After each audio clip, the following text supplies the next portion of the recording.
इसलिए करवा चौथ के उद्यापन में लिखा है,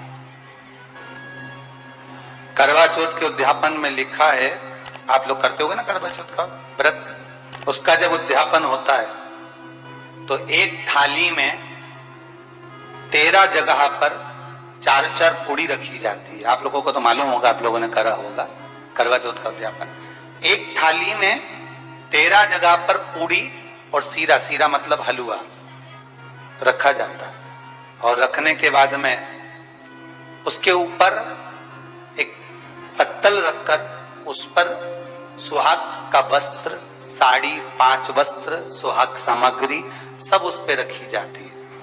और रखने के बाद में हाथ में कंकु, चावल, हल्दी लेकर, संकल्प लेकर उस थाली पर से घुमाया जाता है। कामना करी जाती है, हे चौथ माता, हे करवा चौथ, हे चतुर्थी माँ, मेरे जीवन में मैंने आपका व्रत करा है, मेरे इस व्रत को स्वीकार करना मेरा सौभाग्य का, मेरा मांग का सिंदूर, मेरी भाल की बिंदी, मेरे हाथ का चूड़ा, मेरी पांव की बिछोड़ी, इसको अमर करना मां।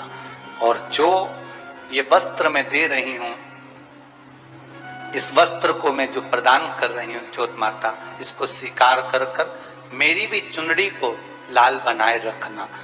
तब उस साड़ी को, उस वस्तु को, उस सामग्री को उठाकर घर की वृद्ध सास को, जो घर में सासू होती है, उसको दिया जाता है। सास नहीं हो तो किसी सौभाग्यवती नारी को दिया जाता है। उसके बाद में आप फिर ब्राह्मणों का भोजन कराओ, बड़े प्रेम से बुलाओ और ब्राह्मण ब्राह्मणी का भोजन कराओ। अब आज के जमाने में जो करवा चौथ का उद्यापन होता है, उसमें जब समाज की माताएं उद्यापन करती है तो केवल स्त्री स्त्री को भोजन करा देती है, पुरुष को नहीं कराती। पर करवा चौथ के उद्यापन में लिखा है कि ब्राह्मण का भोजन होना चाहिए, उसके साथ सौभाग्यवती नारी आए, उसकी पत्नी। पर अपन ने तो सोचा कि चौथ माता का उद्यापन है तो केवल स्त्री स्त्री को खिला, उद्यापन का पूर्ण फल मिल जाएगा। नहीं, उसका सुख नहीं, उसका आनंद नहीं, और देने का भी फल है महाराज। करवा चौथ का उद्यापन करो तो भोजन करने उसको बुलाओ जो अपने घर का हो, उसको उद्यापन में नहीं गिनो।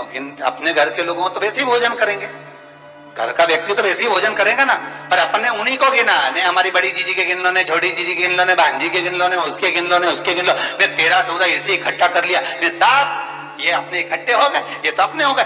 ये तो तुम उद्यापन करोगे तो घर में इनको तो जिमाना ही पड़ेगा, क्योंकि तुम्हारे रिश्तेदार है। दूसरे को जिमा कर जब हम दान देते हैं, दान उसको लगता है जो दूसरे को दिया गया। कई लोग कहते हैं हमने बहन बेटी के दे दिया, तो बहन बेटी क्या दान लेती है? किस पुराण में लिखा है कि बहन बेटी दान लेती है? हमको वो भी बताना कि बहन बेटी दान लेती है, क्योंकि बेटी तो खुद कन्यादान में जाती है। बेटी का कन्यादान होता है, वस्तु का दान नहीं, बेटी खुद दान में दी जा रही है।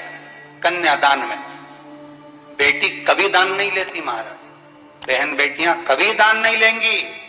और बहन बेटियों को कह भी देना चाहिए, अगर भाभी बोले कि हमने जीजी को दान है, दान मान नहीं ले रहा है, देना हो तो ठाट से हमारा हक दे रही हो। हम साल भर में आते हैं तो राखी पे साड़ी दे रही हो, ये हमारा हक है कि हमारे मकान में रह रही हो, हक दे रही हो, दान नहीं।